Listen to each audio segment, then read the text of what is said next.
ଶ୍ରୀ ଜଗନ୍ନାଥଙ୍କ ପ୍ରତ୍ୟକ୍ଷ ସାନ୍ନିଧ୍ୟ ଲାଭ କରିଥିବା ଆମେ ବହୁ ଭକ୍ତଙ୍କ କାହାଣୀ ଶୁଣିଛନ୍ତି। ସେହି ଭକ୍ତମାନଙ୍କ ମଧ୍ୟରେ ଜଣେ ଭକ୍ତ ହେଉଛନ୍ତି ମାଧବ ଦାସ। ହରିଭକ୍ତି ସାଧନା କରି ସେ 100 ବର୍ଷ ଆୟୁରେ ପହଞ୍ଚିଥିଲେ। 100 ବର୍ଷ ବୟସରେ ସେ ରୋଗରେ ପୀଡ଼ିତ ହୋଇ ଖୁବ୍ ଯନ୍ତ୍ରଣା ଭୋଗ କଲେ। ମୃତ୍ୟୁର ଫାଶ ତାଙ୍କୁ କବଳିତ କରିବାକୁ ଲାଗିଲା। ଏହି ରୋଗର ଯନ୍ତ୍ରଣା ନିମନ୍ତେ କେବଳ ହରିରାମ ରସାୟନକୁ ଆପଣାଇଥାନ୍ତି। ଶ୍ରୀ ଜଗନ୍ନାଥ ମହାପ୍ରଭୁଙ୍କୁ ଆକୁଳ ପ୍ରାର୍ଥନା କରି ଜଣାଉଥାନ୍ତି ସେ ଆରୋଗ୍ୟ ପାଇଁ। ଶୁଣାଯାଏ ମହାପ୍ରଭୁ କଳାଗୋରା 2ଟି ବାଳକ ରୂପେ ଆସି ତାଙ୍କ ସେବା କରୁଥିଲେ।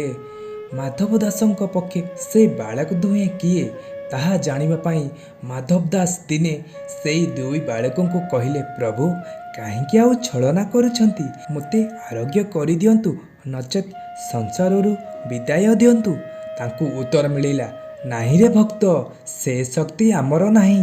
ସଂସାର ମଧ୍ୟରେ ଯାହାର ଯେମିତି ଭୋଗିବାର ଅଛି ତାହା ବଦଳାଇବା କ୍ଷମତା ଆମର ନାହିଁ। କିନ୍ତୁ ତୁମର ଏହି ରୋଗ ଯନ୍ତ୍ରଣାକୁ ଆମେ ଭୋଗ କରିପାରିବୁ। ଏତକ କହି ବାଳକ 2 ଜଣ କୁଆଡ଼େ ଅନ୍ତର୍ଦ୍ଧାନ ହୋଇଗଲେ। ସେବେଠାରୁ ମାଧବ ଦାସ କ୍ରମଶଃ ଆରୋଗ୍ୟ ହେବାକୁ ଲାଗିଲେ।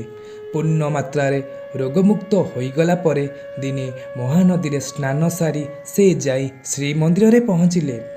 ଶ୍ରୀମନ୍ଦିରରେ ଭିତର କାଠ ବନ୍ଦ ଥିବା ଦେଖି ସେ ବଡ଼ ପାଟିରେ ଡାକ ଛାଡ଼ିଲେ, ହେ ପ୍ରଭୁ କାଳିଆ ବଳିଆ ଠାକୁର, ଏ ଅଧମ ଭକ୍ତକୁ ଦର୍ଶନ ଦିଅ। ବଡ଼ ପଣ୍ଡା ଭିତରୁ ଉତ୍ତର ଦେଲେ, ଠାକୁରମାନଙ୍କୁ ଜ୍ୱର ହୋଇଛି, ଦର୍ଶନ ସମ୍ଭବ ନୁହେଁ, ତୁମେ ଫେରିଯାଅ।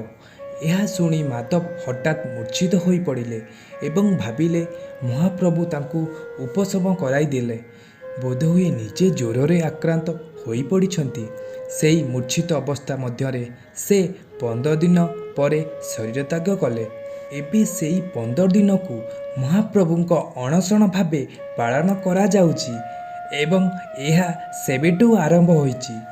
ଭକ୍ତର ରୋଗ ଯନ୍ତ୍ରଣା ହରଣ କରି ଶ୍ରୀ ଜଗନ୍ନାଥ ସ୍ୱୟଂ ଜ୍ୱରରେ ଆକ୍ରାନ୍ତ ହୋଇଥିଲେ।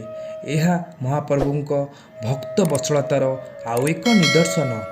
ସେହି ଦିନଠାରୁ ଏହି ଅଣସଣ ପରମ୍ପରା ଶ୍ରୀକ୍ଷେତ୍ରରେ ପାଳିତ ହୋଇ ଆସୁଛି।